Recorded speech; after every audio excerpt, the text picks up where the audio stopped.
Assalamualaikum warahmatullahi wabarakatuh. Halo teman-teman semua. Perkenalkan, nama aku Aulia Putri Wulandari. Di sini aku akan menceritakan sebuah dongeng yang berjudul Asal-usul Nyamuk Berdengung. Selamat menyaksikan. Dahulu, di sebuah kaki bukit, terdapat sebuah desa yang jauh dari keramaian. Penduduknya hidup dengan rukun, aman, dan sejahtera. Untuk memenuhi kebutuhan sehari-hari, mereka bekerja di ladang dan juga beternak hewan seperti sapi dan kambing. Sehari-hari pun mereka akan pergi ke ladang dan mencari rumput dengan perasaan aman dan tenang.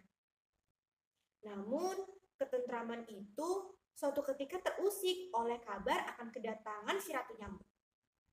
Semua warga pun menjadi cemas dan takut. Mereka tidak bisa mencari nafkah dengan tenang. Bagaimana tidak? Tubuh ratu nyamuk itu sangatlah gemuk hingga seukuran kambing.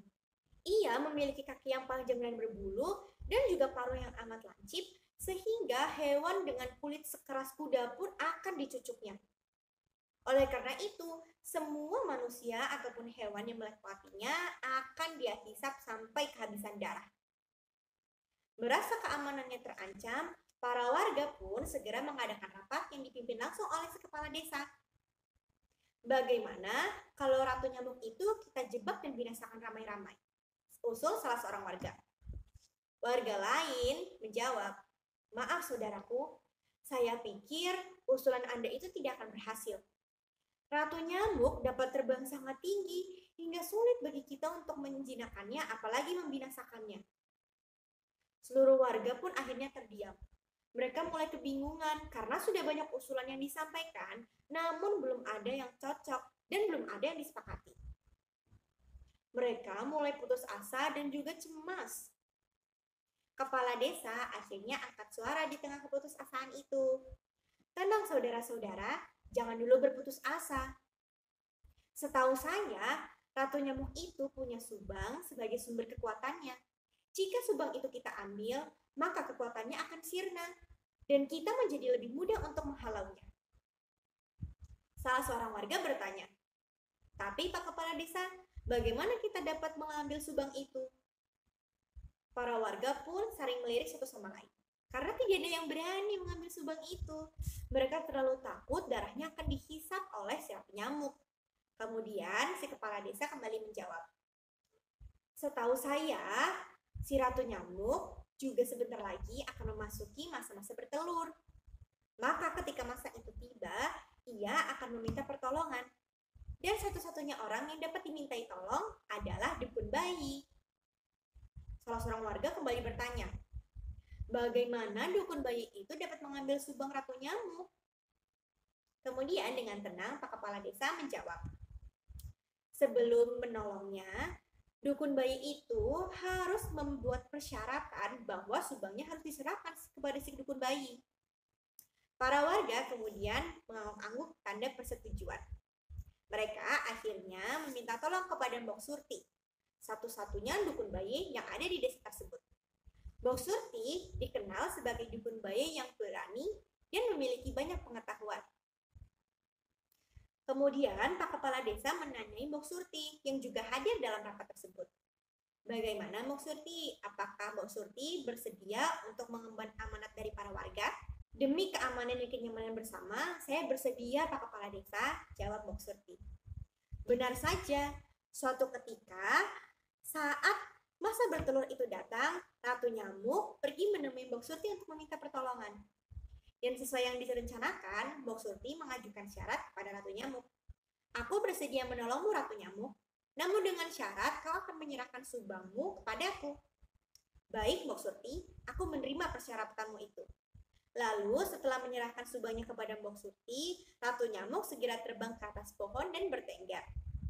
Mbok Surti kemudian menyimpan baik-baik subang itu. Ia lalu menyiapkan seonggok jerami dan meletakkannya di bawah pohon tempat ratu nyamuk bertengger. Ratu nyamuk yang bingung pun bertanya, hei Mbok Surti, untuk apa seonggok jerami itu? Mbok Surti menjawab, jerami ini akan menjadi tempat yang aman untuk bertelur. Kemarilah ratu nyamuk. Tanpa merasa curiga sedikit pun, ratu nyamuk akhirnya terbang dan duduk di atas jerami-jerami itu. Tepat ketika ia akan mengeluarkan telur-telurnya, Bok Surti dengan segera membakar jerami itu lalu memadamkannya. Kepulan asap tebal berwarna hitam pun akhirnya muncul. Asap itu langsung mengenai tubuh ratu nyamuk, hingga membuat ia menggelepar jatuh di tanah, bertepatan dengan keluarnya telur-telurnya itu yang sebesar jagung. Lama-kelamaan, tubuh ratu nyamuk pun mengecil, menjadi seukuran telur-telur nyamuknya itu. Akhirnya telur-telur nyamuk itu menetas dan mengeluarkan banyak sekali anak-anak nyamuk. Ratu nyamuk segera menyadari bahwa ia telah dibohongi. Ia marah dan mengajak anak-anaknya untuk mengelilingi Bok Surti. Dia ingin merebut kembali subangnya itu. Namun ketika dia ingin mengucapkan sebuah kata, yang keluar dari mulutnya hanyalah suara dengungan. Anak-anaknya pun segera mengikutinya.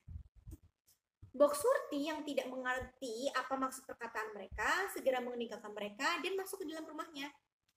Namun, Ratu Nyamuk beserta anak-anaknya mulai mengejar dan mengelilingi Bok Surti. Merasa terganggu, Bok Surti kembali mengambil seambuk jerami, membakarnya, lalu memadamkannya dengan cepat. Hingga kepulan asap berwarna hitam itu kembali muncul. Ratu Nyamuk beserta anak-anaknya pun tidak tahan. Mereka akhirnya terbang menjauhi Bok Surti. Berkat pertolongan dari Bok Surti, kehidupan di desa tersebut kembali tentram dan damai. Hingga saat kini, tubuh nyamuk pun menjadi sangat kecil dan suara yang bisa mereka keluarkan hanya dengungan saja. Nyamuk pun akan selalu mengganggu manusia dengan mengitari mereka dan berdengung di sekitar telinga. Manusia pun untuk mengusir nyamuk akan menggunakan jerami dan membakarnya.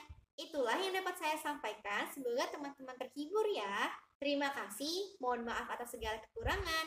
Wassalamualaikum warahmatullahi wabarakatuh. Dadah.